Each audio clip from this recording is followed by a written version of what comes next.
3, 2, 1, benvenuti in Albania, precisamente siamo a Tirana e in questo video vi farò vedere tutte le cose da vedere o quasi tutte in città. Mi raccomando, rimanete fissi fino alla fine perché andremo anche a Durazzo e a Berat.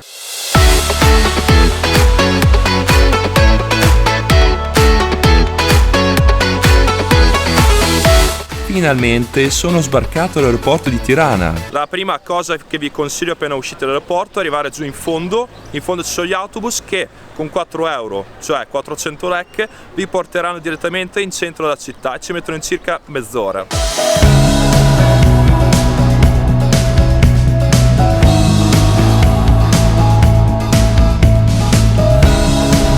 Ma prima di avventurarci in questo bunker, io direi di andare ad esplorare la città. Piazza Skanderbeg è sicuramente una delle cose da vedere a Tirana, perché ha tante anime, anche grazie alle grandi dimensioni. È l'anima culturale del Museo Nazionale e del Teatro dell'Opera, è l'anima storica della Torre dell'Orologio e della moschea Ethem Bey. Ti accorgerai che la piazza è stata pavimentata con mattonelle di pietra, una diversa dall'altra, e la scelta non è casuale. I diversi tipi di pietre, infatti, provengono da tutte le diverse aree dell'Albania, perché ognuno si sente rappresentato su quella piazza. Giorgio Kastriota Skanderbeg è l'eroe che nel XV secolo è riuscito a bloccare l'avanzata ottomana.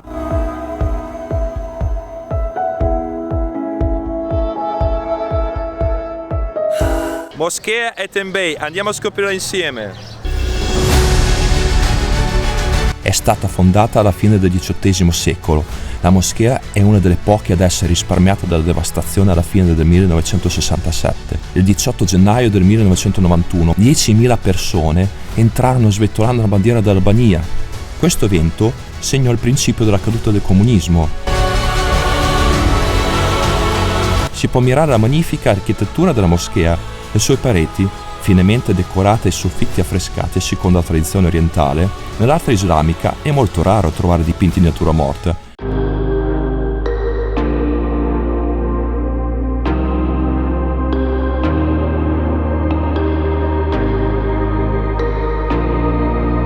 Un'attrazione che sicuramente non può mancare qui in città è la piramide, la famosa piramide di Tirana.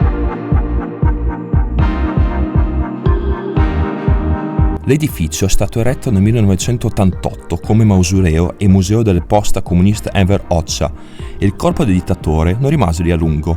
Oggi la piramide viene utilizzata per conferenze, laboratori di studio, centri tecnologici, ma anche centri di intrattenimento, bar e ristoranti. È possibile anche salirci sopra e di godere di un panorama completo della città.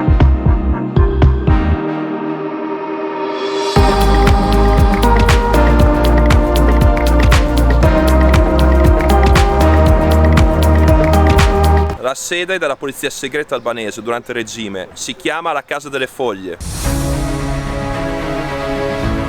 Dal 1955 fu trasformato in un centro scientifico e tecnico per mettere su una capillare ed efficace attività di spionaggio e controllo fisico e psicologico basato su microspie, pedinamenti, materiale fotografico, intercettazioni e su un complesso sistema di propaganda. Sarebbero state oltre 5.000 le esecuzioni politiche durante il regime di Hoxha. Con 31 stanze, il museo offre un viaggio nel tempo alla scoperta di storie di sorveglianza, repressione ma anche di resistenza.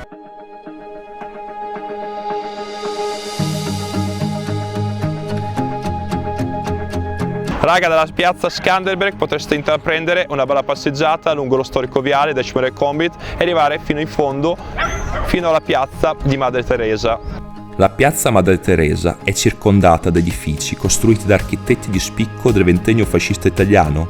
Lungo questo viale si trovano molti edifici istituzionali, tra cui il Palazzo Presidenziale, l'Ufficio del Primo Ministro, il Palazzo dei Congressi e l'Università di Tirana.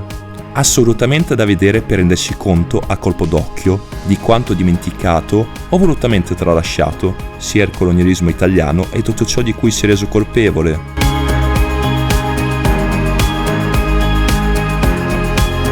Un po' di modernità, lo stadio nazionale di calcio della nazionale albanese. Non può mancare il tour delle cattedrali qui a Tirana, visto che in Albania sono praticate diverse religioni, tra cui anche ortodossa. Dietro le mie spalle questa cattedrale è una delle più grandi dei Balcani. Cattedrale della Risurrezione di Cristo. L'edificio originale, distrutto più volte durante la dominazione turco-ottomana, fu costruito nel 1865, per essere poi chiuso al culto nel 1967. In quegli anni l'antica cattedrale fu totalmente distrutta dal regime comunista. La nuova cattedrale della Risurrezione di Cristo a Tirana è stata costruita dal 2004 al 2012. E via con la prossima chiesa, questa volta la chiesa cattolica di San Paolo, alle mie spalle, abbastanza anonima. Io salterei pure il giro, quindi direi che potete farne a meno. L'unica cosa interessante che ho trovato sono le due statue, qui di San Michele Arcangelo e di là di Santa Teresa di Calcutta.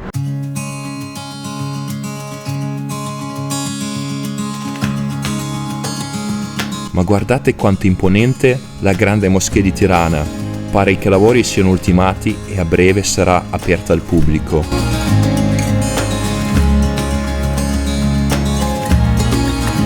Il Grand Park di Tirana è un'oasi verde nel cuore della città, che offre una pausa rigenerante dalla vita urbana e frenetica. Si estende su una superficie di circa 230 ettari, con la sua ricca vegetazione, i suoi sentieri panoramici e le sue strutture ricreative. È il luogo ideale per trascorrere del tempo all'aria aperta e godere della bellezza della natura. Inoltre il parco ospita spesso eventi culturali e musicali che attirano un pubblico numeroso e animano l'atmosfera del luogo. Non poteva mancare una visita veloce al quartiere Blocco. Oggi è un vivace centro di attività culturale e sociale con locali che si distinguono per la loro bellezza e originalità.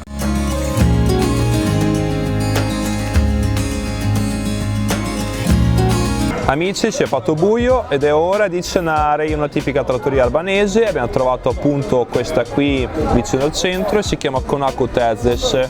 Andremo a provare le pietanze albanesi e vedremo come sono. Siamo sopravvissuti, vai! Ma no, scherzo, era buono. Le costine magnifiche, direi. Ne mangerei quelle di agnello. Buone buone, sembra il nostro castrato. Dopo dipende dai vostri gusti, ma ottimo, direi.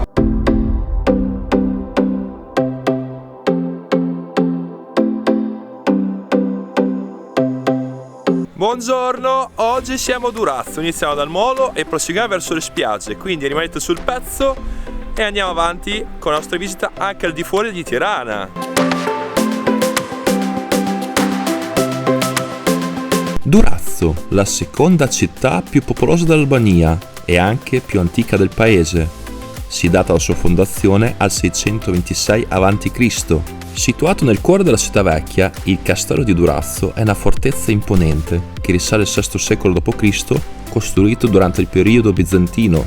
Il castello ha subito diverse modifiche nel corso dei secoli.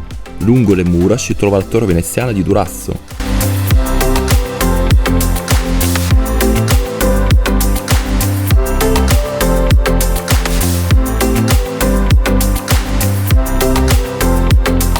Al suo centro si trova un anfiteatro con 20.000 posti, unico in tutti i Balcani. Fu costruito nel 100 d.C. da Adriano. Il patrimonio archeologico della città rende naturale per ogni residente di Durazzo sentirsi orgoglioso della sua città.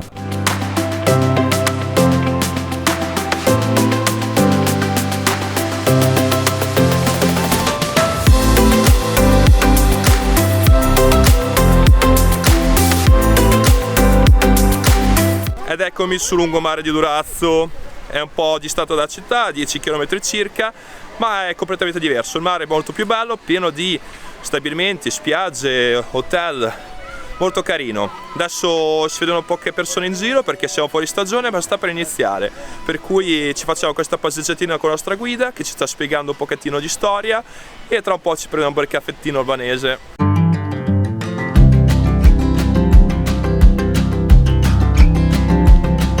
Ci siamo presi il nostro bel caffettino, ci siamo fatti una pausa qui davanti al mare e niente, proseguiamo la nostra strada verso Berat. A tra poco!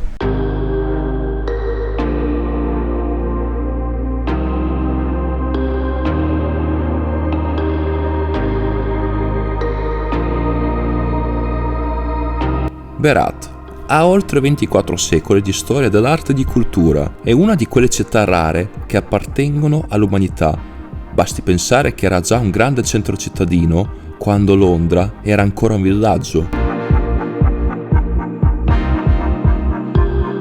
La vita della città iniziò nel VI-V secolo a.C. come un insediamento lirico. Successivamente, fondata dai Romani nel III secolo a.C., nota come Antipatrea, ha attraversato epoche di dominazione bizantina, slava e serba, prima di cadere sotto l'influenza dell'impero ottomano nel XV secolo.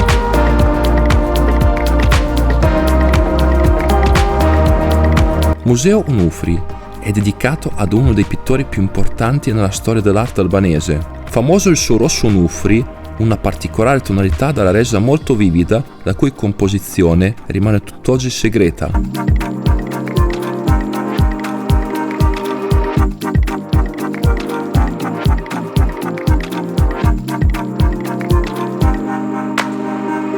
All'interno potrete ammirare i capolavori di tutti gli altri pittori albanesi che dal XVI secolo hanno proseguito la loro ricerca pittorica nel solco del maestro Onufri.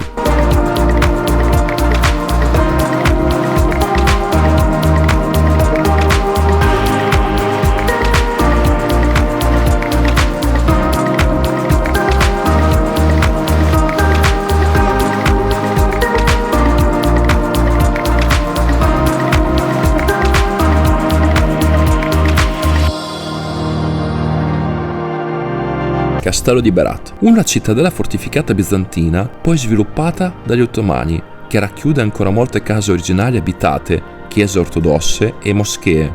Esplorare la rocca e camminare tra i suoi viottoli è molto suggestivo.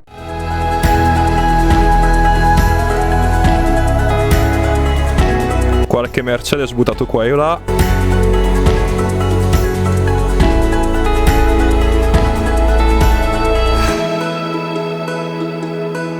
Allora, abbiamo visto il castello di Berat su in cima, più o meno 160 metri d'altezza, e in questo momento siamo scesi di sotto verso la cittadina.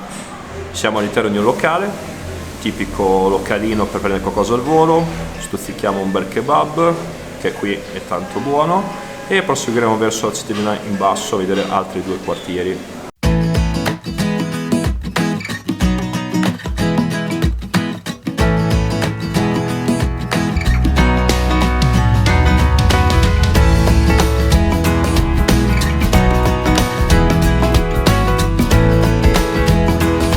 Carissimi, eccoci proprio davanti alla cittadina Berat, patrimonio UNESCO, ma guardate che bella con tutte quelle finestre.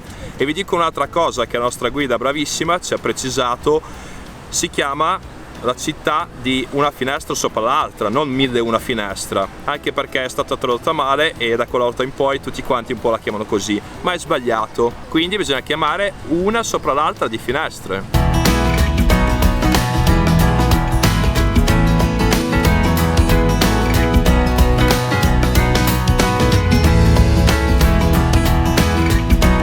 I due quartieri che compongono l'anima storica di Berat, Gorica e Mangalem, sono separati dall'Osum e ospitano antiche abitazioni tradizionali, giardini infioriti, chiese e moschee, oltre a interessanti musei. No gables and eaves, 4,000 square feet, just to fill up with things I don't need. And I know to some it makes no sense. E prima di tornare a Tirana facciamo una piccola tappa qui a Belș, questo laghetto meraviglioso, la cittadina sembra una cittadina di mare con localini, invece vicino al lago. Molto carino il posto. I'm not living just to pay my debts.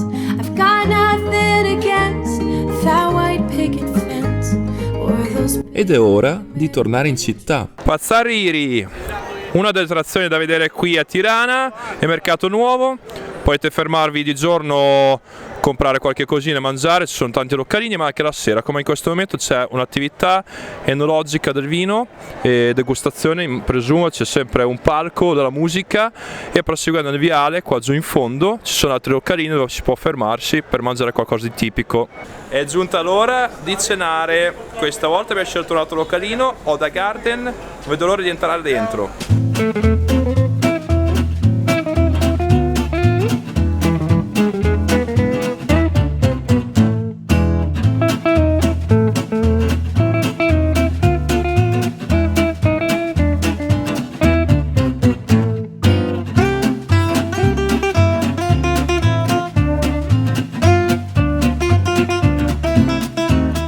Niente, abbiamo finito questa cena.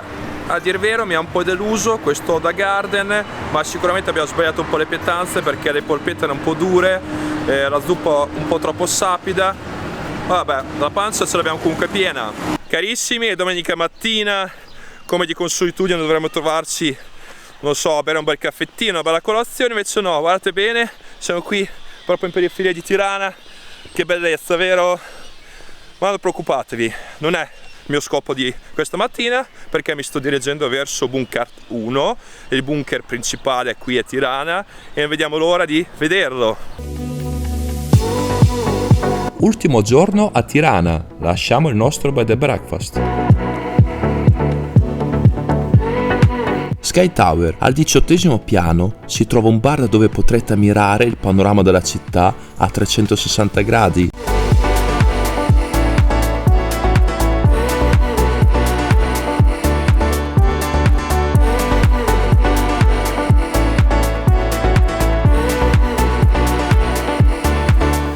The Cloud, la costruzione architettonica sulla quale si può salire e sedersi, non è niente di che, ma sicuramente più suggestiva di sera. Carissimi, non lontano dal centro si può trovare il Ponte dei Conciatori. È un ponte pedonale di pietra del XVIII secolo.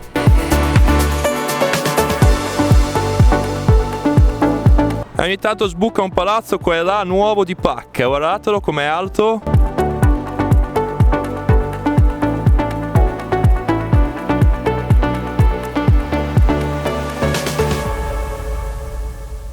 Bunkert 2 si trova proprio in centro di Tirana, incredibile, vero? Ma noi andremo a visitare quello principale, Bunkert 1, che si trova appena fuori città, in circa mezz'ora si può prendere l'autobus locale al costo di 40-50 centesimi. Eccoci a prendere il bus numero 11, che ci porterà direttamente all'ingresso del bunker. Bunkert 1. Dalla strada non si vedeva. Un lungo tunnel scavato attraverso la collina di fronte era l'unica via d'accesso. Il tunnel, 198 metri, è lungo quasi il doppio di un campo da calcio. Potete comprare biglietti per Bunkert direttamente alle casse ubicate all'ingresso.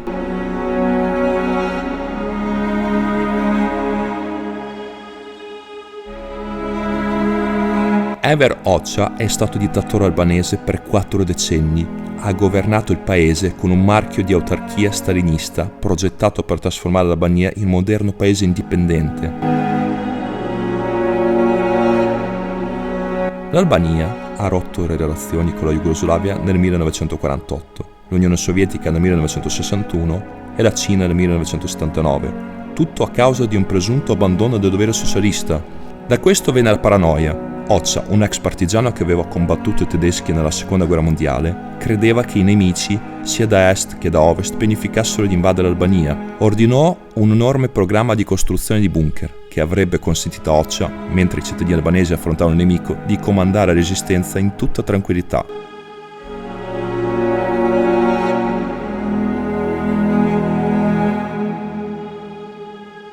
Costruito tra il 1972 e il 1978, vanta più di 300 camere distribuite su 5 livelli sotterranei. Ci sarebbero state fino a 300 persone all'interno, compreso lo Stato Maggiore del paese. Il cibo, l'acqua e il carburante sarebbero bastati per un anno.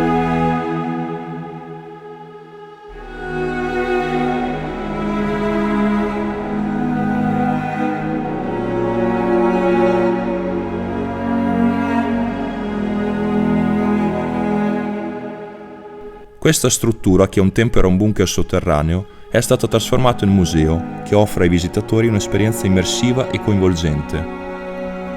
Si propone di preservare la memoria del periodo comunista in Albania e di trasmetterla alle generazioni future.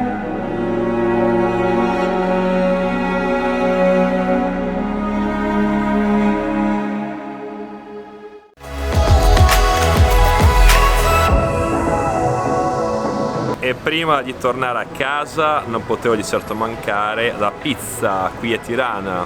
Ed eccola la pizzina Capri con burrata, pomodorini, rucola e tonno.